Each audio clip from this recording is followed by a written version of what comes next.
Assalamualaikum warahmatullahi wabarakatuh. Selamat hari ini untuk semuanya. Baiklah, pada kesempatan kali ini kita akan mulai mengenal dan mempelajari satu aplikasi yang bernama MS Excel atau Microsoft Excel ya. Jadi dilihat dari namanya, ini berarti masih keluarga Microsoft sama dengan Microsoft Word yang telah kita pelajari kemarin. Adapun kegunaan yang paling umum dari Excel ini yaitu untuk membuat laporan keuangan atau laporan lain yang memerlukan pengolahan data yang dilakukan secara otomatis. Ya, datanya baik data numerik, angka atau bilangan, teks ya, huruf, tulisan, rumus-rumus, fungsi-fungsi, tabel, grafik, dan lain-lain. Mungkin ada bentuk data yang lainnya. Data warna misalkan ya, sekarang bisa di manage di Excel. Nah, kira-kira seperti itu fungsi dari Microsoft Excel yang akan kita pelajari. Baik, kita langsung mulai masuk ke Excel. Kita aktifkan Excel dimanapun posisinya. Di sini ada di menu utama. Kemudian klik Excel 2013. Di komputer ini kebetulan Microsoft-nya versi 2013. Kita bisa saja menggunakan versi sebelumnya, misalkan 2003, Excel 2007, 2010, atau mungkin versi yang lebih baru 2016 misalnya. Ya, silahkan saja digunakan. Nah, ketika kita mulai mengaktifkan Microsoft Excel, maka tampilan pertama yang kita lihat adalah seperti ini. Ini sebelah kiri ya, blok warna hijau. Ini ada nama-nama file yang pernah sempat kita kerjakan di komputer ini. Jadi ini recent document ya. Nah, di sebelah kanannya ada kotak-kotak pilihan. Yang pertama ada blank workbook. Ini merupakan buku kerja yang masih kosong. Ini yang akan kita gunakan ya. Ada kotak tip and tricks. Ini panduan untuk kita ya, panduan. Ada take a tour. Nah, yang perlu kita lihat pertama kali di sini adalah selain blank workbook, di sini ada template. Template ini adalah sudah disediakan oleh Excel dan bisa kita gunakan sesuai kebutuhan. Jadi kita bisa mencari mana yang sesuai dengan kebutuhan kita saat ini. Misalkan kita tinggal mengganti isi dari template ini. Nah, dipermudah sebetulnya ya. Nah, tapi pada kesempatan kali ini kita akan belajar bersama melalui lembar kerja, buku kerja yang masih kosong, blank workbook. Jadi kita klik aja langsung di sini dan kita tunggu sebentar. Nah, maka akan muncul halaman kerja dari Microsoft Excel. Di bagian atas kita lihat menu-menu yang ada ya. File, Home, Insert, Page Layout, Formula, Data, Review, dan View, dan submenunya masing-masing. Nah, tidak perlu dihiraukan dulu submenu yang banyak ini ya, tidak perlu dihafal juga ya. Tapi kita akan menggunakan menu-menu tertentu dalam latihan kita. Itu yang kita ingat nanti. Ya, jadi kita praktis saja. Tidak perlu membuang-buang waktu untuk menghafal nama menu dan submenunya yang terdapat di Excel ini. Nah, bagian berikutnya di sini adalah inilah lembar kerja dari Excel. Jadi bagi yang pertama kali membuka Excel, kita melihat ini lembar kerjanya berupa kotak-kotak yang dinamakan sel nanti. Kotak ini sel. Nah, kita tunda dulu manajemen dari sel ini. Kita lihat dulu ke bawah. Di sini di Mister bawah ada sheet 1.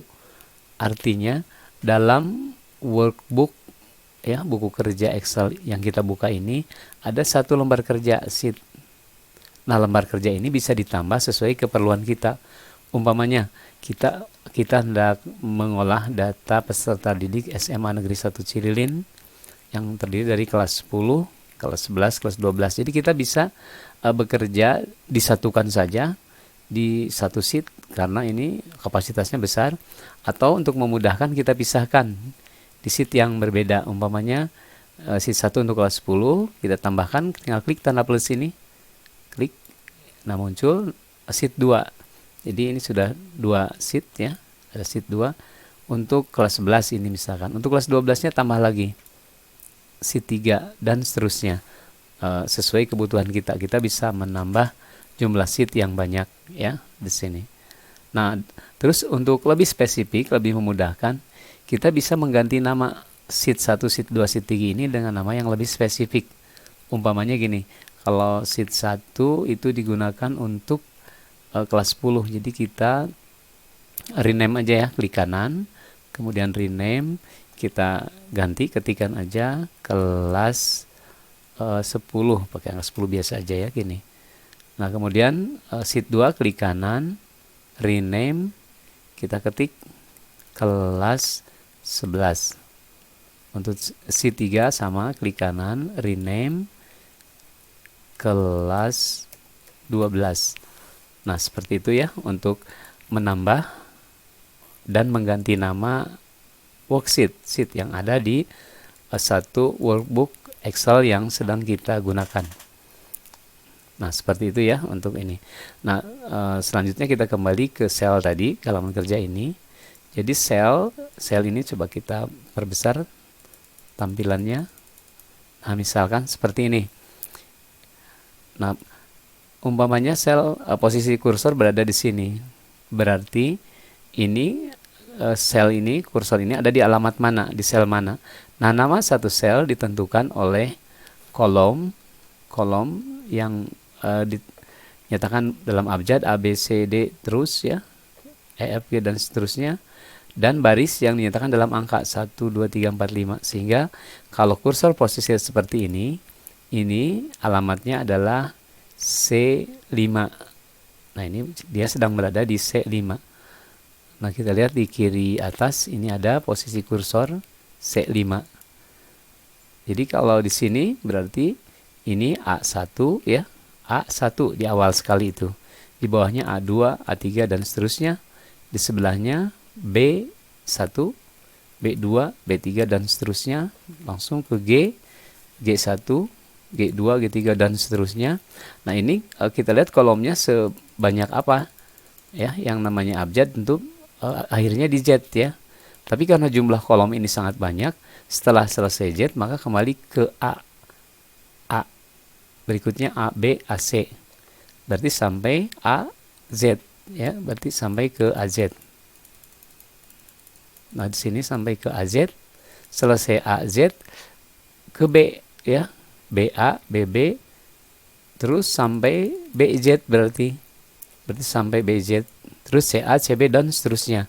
Nah, sehingga kalau kita lihat berapa jumlah kolom ini, akhirnya kombinasinya ya, kita lihat jumlah kolom yang terdapat di Microsoft Excel 2013. Kalau posisi kursor di sini untuk bergerak ke ujung samping, ke ujung kolom, tinggal kita tekan tombol CTRL, kontrol ya, CTRL dan panah ke kanan. Nah, maka kita lihat kolom yang paling ujung itu kombinasinya XFD. Nah, ini kalau XFD ya, berarti berapa kolom tuh dilihat itu ya. Terus kalau di sini kita kembalikan ke posisi awal, tinggal kontrol panah ke kiri, berarti kembali lagi ke awal ya, untuk langsung kembali ke sana. Nah, ke bawahnya kita lihat. Dari sini kita lihat jumlah baris 1, 2, 3, 4 dan terakhir di mana itu. Kita tekan CTRL dan panah ke bawah. Nah, kita lihat ada angka 1.048.576 baris. Berarti banyak sekali ya, 1 juta lebih, 1.048.576. Kita kembalikan ke posisi atas, CTRL panah atas. Nah, berarti ini berapakah jumlah sel atau jumlah kotak yang terdapat di lembar kerja di sheet Excel 2013 ini. Jadi bisa kita hitung ya, kita hitung sendiri tadi. Nah, gini ya. Jadi sel itu memiliki nama atau alamat yang ditentukan oleh kolom dan baris tadi, A1, A2, A3, B1, B2, B3 dan seterusnya. Nah, ini sekedar informasi dan tidak perlu dihafal juga mungkin. Jumlah kolom itu di Excel 2013 itu A sampai XFD itu kalau kita mau menghitungnya itu ada 16.384 kolom. gitu ya, kombinasi A sampai X, F, D. Terus jumlah baris tadi bisa kita lihat langsung, karena ini berupa angka, itu adalah 1.048.576. Nah, sehingga jumlah sel, jumlah kotak yang ada di Excel 2013, itu tinggal kalikan aja ini, jumlah kolom kali jumlah baris ya, 16.384 kali 1.048.576. Maka jumlah selnya adalah 17.179.869.184 sel ya. Berarti kalau kita berpikir buat apa ya sel sebanyak ini? Ya mungkin saja untuk pekerjaan tertentu ya, di luar sana ada pekerjaan yang memang memerlukan jumlah sel yang sangat banyak gitu. Jadi tidak perlu kita hiraukan dulu ya, seperti itu. Nah, berikutnya gimana nih tentang kolom dan baris itu. Merubah lebar kolom, merubah tinggi baris. Coba kita lihat, kita kembali ke Excel ke sini. Nah, untuk keadaan default, pertama kali kita membuka Microsoft Excel ini lebar kolom semuanya ya, A sampai XFD itu sama. Yaitu kalau ingin tahu, sekedar ingin tahu, tempel saja kursor di perbatasan kolom ini. Klik mouse-nya, klik jangan dilepas. Nah, muncul angka lebarnya 8,43 atau 64 pixel. Itu untuk lebar tiap kolom ya, sebelum diapa-apakan. Baris juga, tinggi baris kita tempel aja di perbatasan baris dimanapun ya. Kita klik mouse-nya jangan dilepas. Nah, muncul tulisan angka height, tingginya 15 atau 20 pixel ya. 15 atau 20 pixel itu tinggi default sebelum kita apa-apakan. Nah, namun dalam pekerjaan kita pasti akan merubah lebar kolom, terutama ya, lebar kolom ini sesuai dengan tabel yang akan kita buat nanti. Nah, untuk cara merubah kolom width, lebar kolom, itu bisa dilakukan beberapa cara. Yang paling praktis kita gini aja, di mistar atas di huruf H, di huruf kolomnya, di huruf A misalkan, kita akan merubah kolom, kita klik kanan aja di sini. Di A kita klik kanan ya, pilih kolom width. Nah, baru ini 8,43 defaultnya itu ya. Keadaan ini kita merubah jadi berapa, misalkan jadi 4. Baru enter atau oke. Nah, maka dia menyempit jadi 4 ya. Posisinya jadi 4. Kolom B misalkan, tinggal kita klik kanan aja lah. Ini salah satu cara ya. Klik kanan di B itu, di huruf B-nya. Kemudian kolom width misalkan ini jadi 10. Dari 8 jadi 10. Oke. Nah, gitu ya. Seandainya kita mau bersama-sama, misalkan kolom C sampai G itu lebarnya sama. Jadi kita nggak perlu satu-satu. Cukup klik aja di C ya, klik, tekan jangan dilepas, geser sampai G gini. Nah, udah ini baru klik kanan di blok ini. Klik kanan, cari kolom width. Nah, umpamanya jadi berapa ini? Kolom C sampai G. Jadi 5 umpamanya. Oke.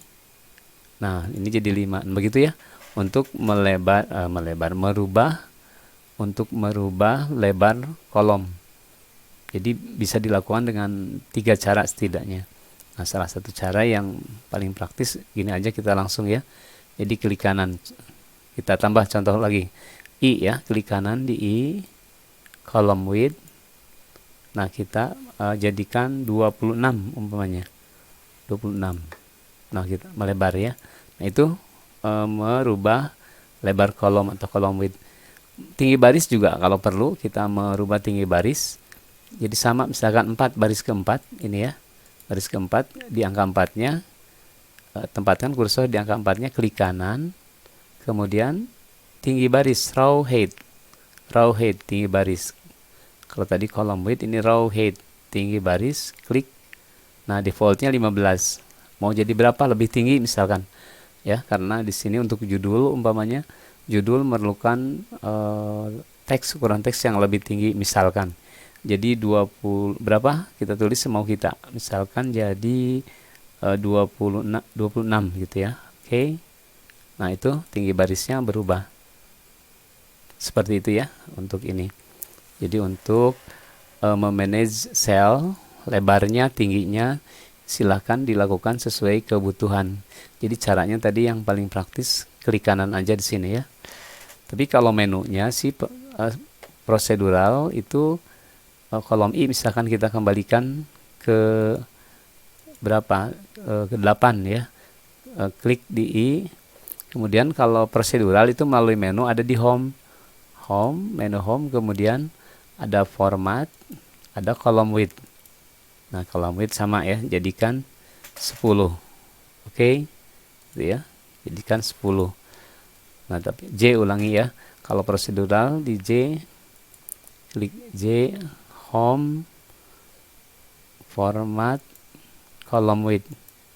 Jadi 3 misalkan, sempit. Oke. Nah, itu ya, merubah lebar kolom, tinggi baris. Nah, demikian untuk merubah lebar kolom dan tinggi baris. Nah, berikutnya adalah yang perlu kita ketahui, selain sel, dalam Excel kita mengenal rank ya, istilah rank. Jadi ada rank. Nah, rank adalah gabungan sejumlah sel yang berbentuk persegi kotak ya. Menuliskan alamat rank adalah sel paling kiri atas dan sel paling kanan bawah, dan dipisahkan dengan titik 2. Atau untuk memudahkan kita bisa memberi nama rank sesuai keinginan kita. Seperti ini ya. Rank misalkan. Nah, rank itu gabungan beberapa sel. Contoh kita ambil yang bebas. Gabungan beberapa sel yang membentuk kotak. Umpamanya gini, kita blok aja di sini ya, posisinya di sini. Ini bisa. Nah, kita blok di tengah ini. Nah, perhatikan blok ini dari kolom C, D, E, F. Berarti 4 kolom ya, 4 kolom. Sedangkan barisnya, lihat barisnya baris ketiga, 4, 5, 6, 7. Berarti berapa? 1, 2, 3, 4, 5. 5 baris, 4 kolom. Berarti jumlah sel yang tergabung di blok ini adalah 4 kali 5, 20 sel. 20 sel yaitu berapa nih? C. Ini berarti yang paling kiri atas C3, D3, E3, F3. Di bawahnya berarti C4, D4, E4, F4. Di bawahnya lagi C5, D5, E5, F5. Terus sampai paling bawah C7, D7, E7, F7. Nah, ini gabungan ini namanya ring. Nah, ring itu gimana menuliskannya nama ring itu? Nama ring itu adalah dituliskannya cukup menuliskan sel yang paling kiri atas. Kiri atas berarti ini C3 ya. Kalau posisi seperti ini C3. C3. Terus dan yang kanan bawah adalah F7. F7. Nah, jadi cukup itu. Jadi untuk menuliskan ring ini kiri atas ya. Contoh ring ini. Di ring seperti ini kita menuliskannya adalah, kita tulis sini tadi ya, karena paling ringnya adalah itu dari C berapa tadi yang paling kanan bawah C3. Maaf, kita lihat lagi. Oh ya, C3 dan F7. Nah, jadi ring itu menuliskan ring nanti C3.2 F7. Nah, itu ringnya seperti itu. Menuliskan alamat ring ya. C3.2 F7 untuk blok seperti ini. Jadi yang dituliskan cukup ini. Kiri atas, kanan bawah. Jadi kita bisa melakukan penjumlahan, nanti operasi hitung pada ring nanti di latihan berikutnya kita coba ini. Nah, selain itu untuk memudahkan Untuk memudahkan rank ini, kita bisa memberi nama. Misalkan kayak gini, yang C3 sampai F7 tadi di blok ya, kita blok C3 F7 di blok. Kemudian di bagian dalam klik kanan, ada define name. Klik kanan define name. Klik. Nah, itu kemudian muncul kotak isian, namanya mau apa? Terserah. Kita bebas memberi nama. Misalkan ini blok apa ya namanya untuk perhitungan apa? Bebas aja ya. Bebas. Jadi kita beri nama misalkan blok 1 aja lah gitu namanya ya. Blok 1 ditulis SATU. Nah, terus di sini scope-nya apa ini? Apakah kan ini dalam satu workbook itu bisa terdiri dari beberapa sheet. Nah, kita menuliskan rank ini di sheet kelas 10 di sheet 1 tadi. Apakah rank ini berlaku untuk semua worksheet, satu workbook itu keseluruhan, atau hanya di sheet kelas 10 aja? Nah, jadi kita bisa pilih.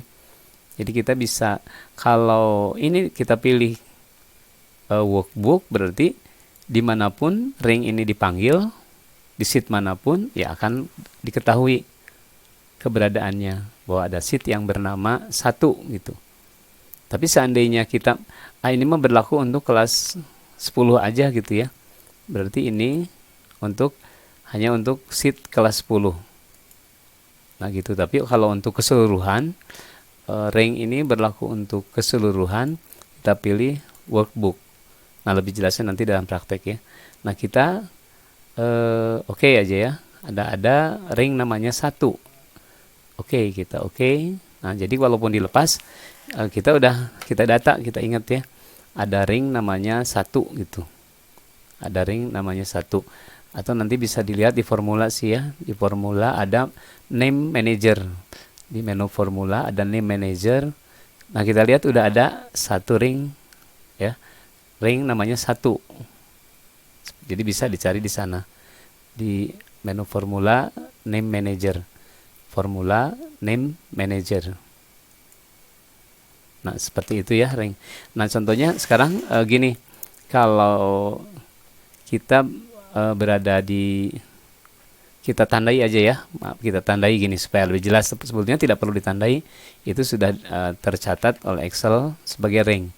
Ring ini kita beri warna ya. Nanti untuk kita beri warna merah supaya jelas ini. Ada di sheet 1 yang sudah diganti namanya menjadi kelas 10. Nah, untuk pergi ke sel tertentu atau ke rank tertentu, kita bisa menggunakan menu gini, CTRL, Ctrl ya, Ctrl G. Jangan dilepas kontrolnya, tekan huruf G. Nah, maka muncul kita mau pergi kemana dari sini. Umpamanya menuju ke sel Z, kita tulis Z10, huruf kecil atau besar sama aja. Z10.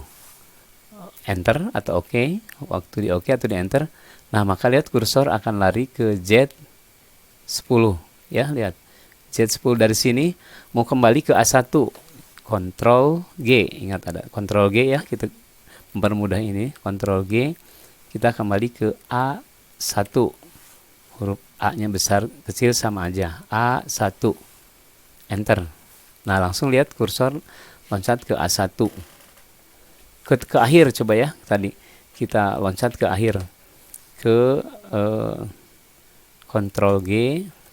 Ke akhir kolom misalkan ke, tadi akhirnya kan di kolom XFD ya. XFD 5. XFD 5. Oke.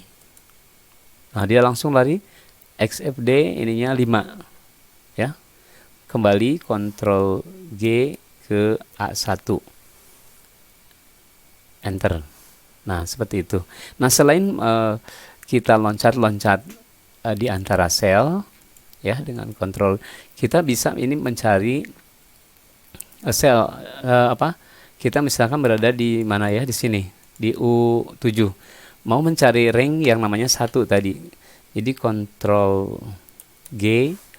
Nah, bisa kita tulis atau nggak perlu kita tulis. Di sini ada namanya 1. Nah, ini ya. Tadi sudah dibuat 1. Oke. Nah, maka loncat ke sini. Ke awal, posisi awalnya ke kiri atasnya itu. Nah, ini. Misalkan kita ada di kelas 12, ada di sheet kelas 12, ada data ring 1 tadi di kelas 10. Karena tadi kita memilih workbook, jadi ketika Ctrl G kita cari 1, maka kursor ini akan langsung loncat ke sheet kelas 10 ke sini, karena tadi ring ini berlaku untuk satu workbook ya. Kecuali kalau tadi kita milihnya worksheet, berarti ini hanya dikenal di sheet ini aja. Nah itu ya untuk ring, nanti kegunaannya, keuntungannya seperti apa, nanti kita coba dalam latihan berikutnya, dalam praktek berikutnya di sesi 2 ya. Nah untuk sesi 1 dicukupkan sekian dulu informasi mengenai Microsoft Excel, khusus terutama bagi yang pertama kali ya membuka Excel, bagi yang belum pernah bekerja di Excel. Ya mudah-mudahan ada manfaatnya untuk kita semua. Ya, assalamualaikum warahmatullahi wabarakatuh.